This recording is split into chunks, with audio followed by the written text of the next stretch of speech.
L'intéressant des comptes 2010 de la Société Générale publié cette semaine est qu'il montre comment un grand banquier peut absorber à la fois un accident grave, une conjoncture internationale comparable à une crue centenaire, et une restructuration au fil du rasoir. Exploit peu banal quoique un peu aidé, cependant.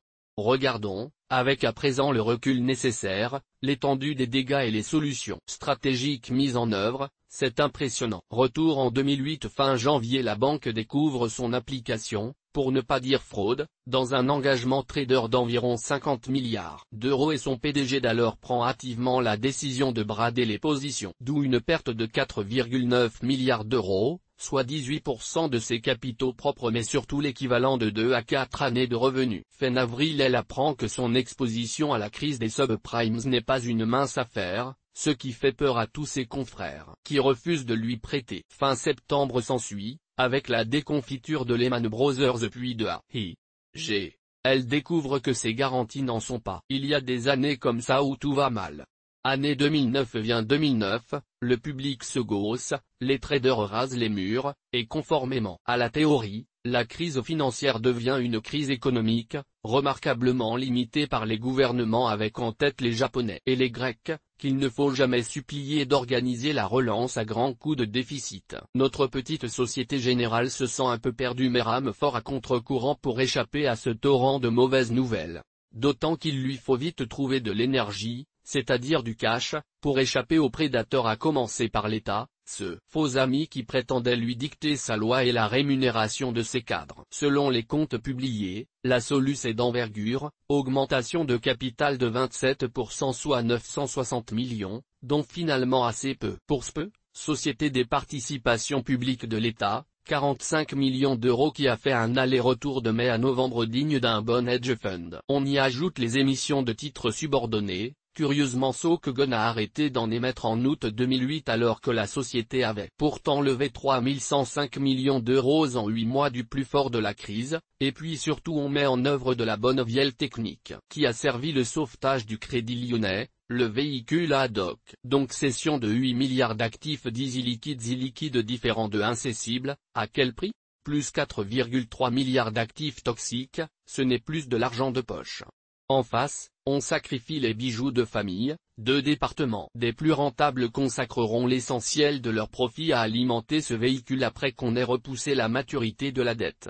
Un peu comme si votre garagiste vous attribuait les revenus de la vente future des pneus pour rembourser sa bêtise d'avoir cassé votre voiture. Pour le reste, on cravache la bête, avec un coefficient d'exploitation de 68% et un ROE de 0,9% contre 26% en 2005, Société Générale flirte avec les pires ratios de la profession bancaire, ce qui est dangereux lorsque le capital de la banque est contrôlé à 7% par les salariés et à 81% par le public. Tant les salariés que les actionnaires privés ne peuvent être satisfaits, à l'évidence. À l'heure des suppositions supposons que vous et moi décidions une OPA sur Société Générale. C'est une SA, donc 51% du capital nous suffisent pour la diriger voire pour la vendre en appartement. Calculons, il faut donc 377,5 millions d'actions à 50 € environ pour la contrôler, soit 18,87 milliards d'euros. Un gros montant relatif.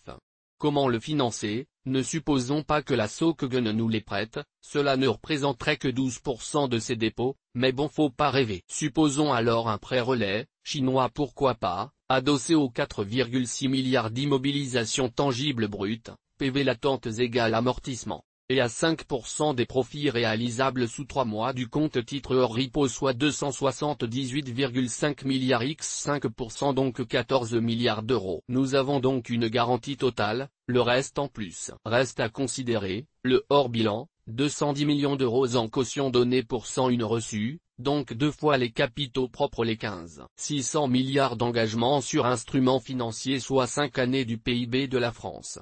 Un modeste écart de 2% moins 200 problèmes d'écart moins. Cela arrive plusieurs fois à chaque année et c'est 317 millions qui partent en fumée ou se gagnent soit un tiers du résultat 2009 les risques d'impayés provisionnés pour 359 millions alors que le risque d'exposition déclaré est de 5371 millions, etc. Fluctuanek Mergiture. Cette boutique n'est pas un cadeau et je ne voudrais pas être à la place de son responsable à LM. Il faudrait être fou pour acheter une banque en ce moment, non, surtout la Société Générale. Mais il faut acheter au son du canon et vendre au son du clairon, nous disent les vieux boursicoteurs. Je ne sais qui a raison, me contentant d'apprécier la technique financière appliquée au sauvetage d'une des plus grandes banques mondiales. Des fois que ça puisse concerner la Grèce, après tout ils ne sont pas plus stupides chez SoftBank que chez Goldman Sachs, non? En tout cas ils sont en train de démontrer qu'ils savent colmater, renflouer et, souhaitons-leur, naviguer à la Société Générale. Fluctuanek Mergiture.